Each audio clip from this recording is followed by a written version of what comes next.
events, DLC, and product reveals. Hello, I'm Unlucky TZP, and welcome to GNN.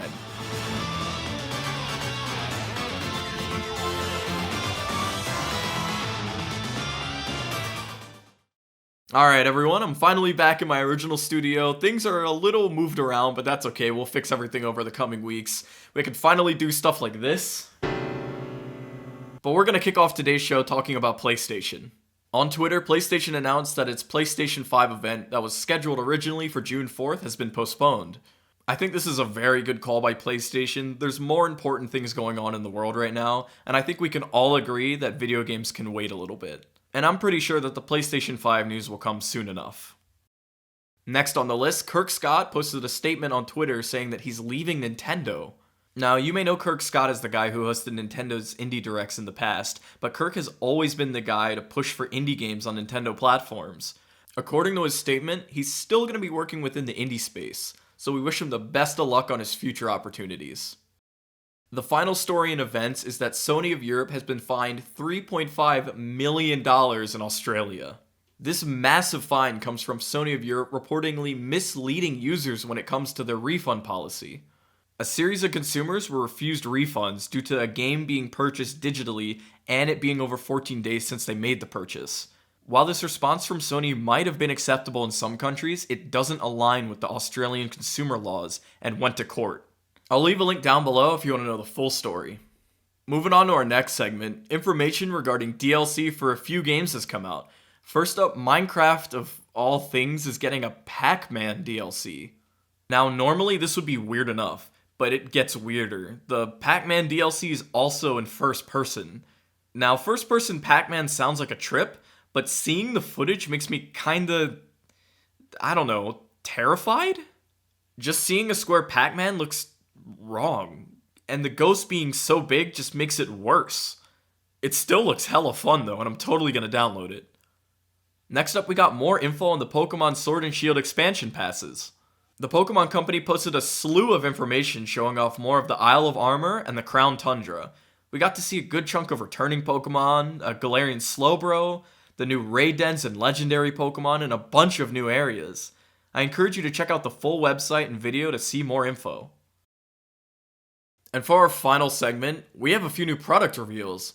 First up, Pokemon's getting a brand new board game.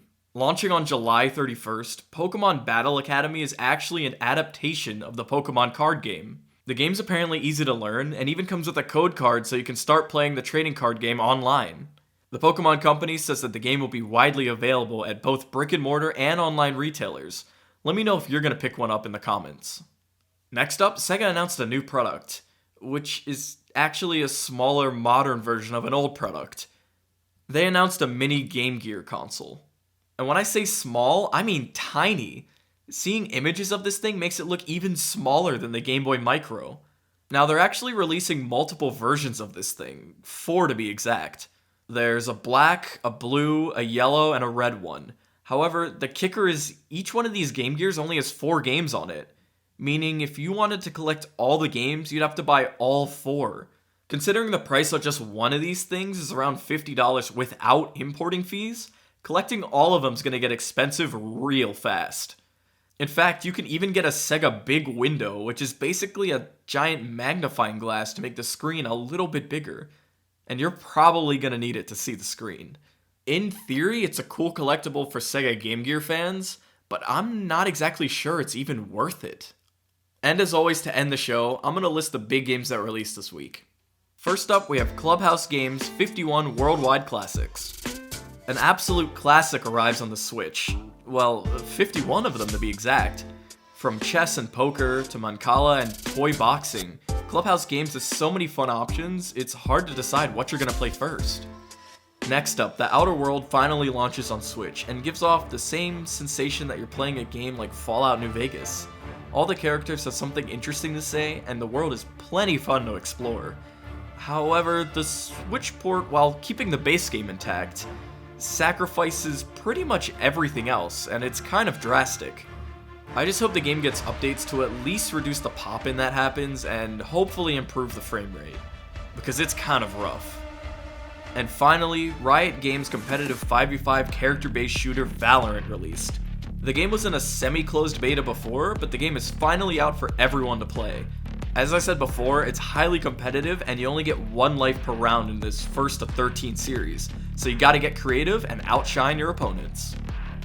And that's gonna be it for GNN. It feels really good to be recording back on set. I like the atmosphere here and everything, and I'm excited to keep on going. So now that you're all caught up, make sure you like the video and subscribe to the channel, and I'll see you guys next Sunday.